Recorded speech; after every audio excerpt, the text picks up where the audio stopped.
Hello everyone, for today's video po ay may client tayo na gusto magpabalayads ng kanyang buhok. Yan ang ating client, medyo dry na rin po siya.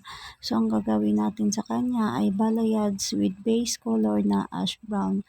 So ayan, ipakita ko sa inyo ang transformation ng buhok ng ating client. Ayan na po, super ganda po. Ayan na ang tinatawag nating balayad sa buhok ng ating client.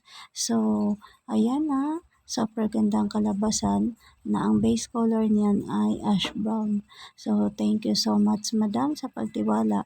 Thank you so much. Super ganda ng kalabasan ng hair ng ating client.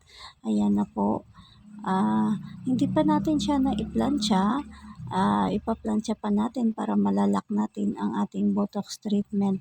Pinakita ko lang sa inyo ang transformation ng buhok ng ating client na super ganda pala ang kanyang balayads. Thank you so much.